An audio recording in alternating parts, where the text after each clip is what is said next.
GEO is replacing SEO and businesses don't even know what GEO is. So in this video, we're going to be covering exactly what GEO even is and diving into exactly what it means for your business. All right, we all know SEO. SEO is search engine optimization, which is ranking on Google. Google's going through and it's saying, hey, who has the most authority on this issue or on this keyword? And it checks backlinks, it checks keyword optimization, it has crawlers that really look over your website. But what is GEO? It stands for Generative Engine Optimization. Very, very similar, but it really is just optimizing for AI. So it's kind of the concept of what does AI recommend comparative to, let's say, SEO, which decides, okay, well, what am I going to recommend to my Google user? AI, or Generative Engine Optimization, GEO, is what AI is using, or what we're calling it, for it to decide, hey, who do I show the user based on this search? So it's really that simple. It's, hey, how are you ranking? So SEO, how high are you ranking on Google? GEO, how high are you ranking on AI? So AI, what AIs? Well, it can be everything from Gemini, which is Google's. It could be ChatGPT, which is more based on Microsoft and Bing search engines. However, they have their own databases, and there are a lot of big changes happening in the industry. That's exactly what we're going to get into. But even think about Grok. Think about some of the other AI models, Perplexity, that maybe aren't as prominent, but they still hold a lot of users, and it's going to be really important down the road. Okay, so why is GEO replacing SEO? Well, in all honesty, it is just the easiest thing for users to use. We actually see that over 1 billion searches are happening just on ChatGPT every day, not to mention Gemini, Grok, Perplexity, all these other massive models as well. So why are people going to ChatGPT and into these AI models? Well, one major feature, at least personally, that I've found is that I don't have to deal with ads. You know, if you go on Google and you see these different, if you search, I don't care what you search. If you search anything locally, if you search anything international or nationally, internationally, doesn't matter.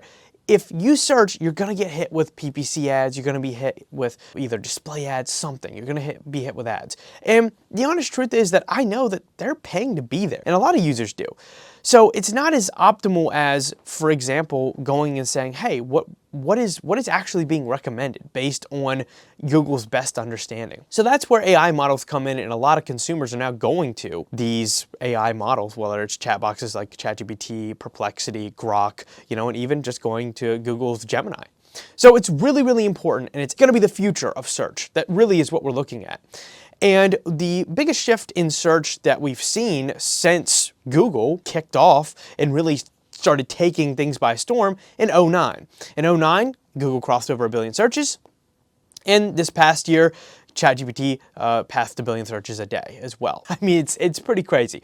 So all of that coming together, the main objective of GEO is to get you ranking on AI. The reason that consumers are going and leaning towards the AI side of things is because they don't have to deal with ads, and it's such a streamlined process. They don't have to type it in and then scroll through and be like, this applies, this doesn't apply.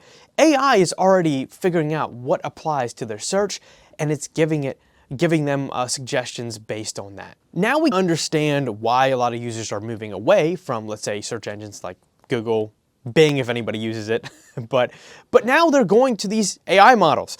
I find myself even doing it when I'm looking for the best CRM, when I'm looking for the best plumbing company in the area, etc. And that's what a lot of other users are doing. What we found is that there's over 1 billion searches a day, and of those total searches, 62% of the users were actually looking for local services. So what that means is that they were looking for plumber near them. They were looking for HVAC repair near them, AC repair, roofing. My roof's leaking. I need somebody to come and fix it. So that's a massive amount of people. You have 1 billion searches, and of those users, 62% are looking for services. I mean, that's crazy. And especially in the technology space, you can imagine national brands is going to be really important as well to be ranking for these different keywords that are in their industry, etc. So that's why we see people starting to shift from, obviously SEO is awesome, but what we've also noticed is that if you're doing SEO and you're putting a lot of effort into it, a lot of maybe funds, a lot of maybe your team's actually doing it themselves, what we're seeing is that a lot of people are going to Google, and by the time they get to the SEO section, they're already siphoned off by ads or the Google Maps section if you're doing that. It just really depends on your industry as far as what ads. If you're in a home service business, local service ads comes up, then the map section comes up, right? PPC obviously is going to be there as well. So what we're seeing is that the organic search is just not obviously being pushed as much by Google because they're trying to generate revenue, obviously, right? So that's kind of where the biggest advantage on the GEO side comes in, where there is no ads and users are not having to bother with that, and they're just getting what they feel like is genuine results. Now, what does that mean for your business, and how in the world are you going to be able to rank on it? All right, good news. If you optimize for it, it's very similar to SEO in that back in 2011, if you optimize for SEO, well, then you would rank, right? And that's kind of where we are with GEO, where there's not a ton of competition. And if these models are trained, really putting together a good strategy and you're attacking it full strength, you're going to rank. For example, I mean, we've been working with a business for, what, a month and a half now, and they're already ranking in their area. Number one, for all the different keywords, if you will, that they were trying to rank on SEO for. And they have been. But what we're seeing is that the businesses that really transition over now, or don't transition over, but they really take it seriously, they're going to cement themselves very similarly to those companies that were early on in the SEO game. It's definitely something to be aware of, and the reason I also mention it to businesses is that it's not just for local ones, it's also for national brands. I was even looking at it for our CRM, right? What's the best CRM for XYZ? You know, I had a client that was like, hey, I really need a CRM. You know, do you have any suggestions? And what is the first place I went to? I went to ChatGPT. I was like, hey, what's the best CRM for handymen, you know, or interior designers? Like, I was like, I don't even know. It was a buddy asked me, and I was like, I'm not even sure. And like I said, a client that was an interior designer was like, hey, what's the best CRM? It's like, I actually don't know. Let me see if I can find anything. So that's kind of where it comes into that it's not just the local businesses, it's also the national brands. So if this is something that it kind of interests you, let me know in the comments. You can reach out. We obviously consult for companies regarding GEO, etc. I'm going to include it in the link below. We have like a little tool that you can use via HubSpot, and we have a small PDF that shows you exactly what to plug in where, to where you can grade your business and see how you're ranking. It's really important just to check and see how well your business is ranking. It'll tell you your score, similar to SEO, right? Those SEO graders trying to see, hey, how is Google ranking my website?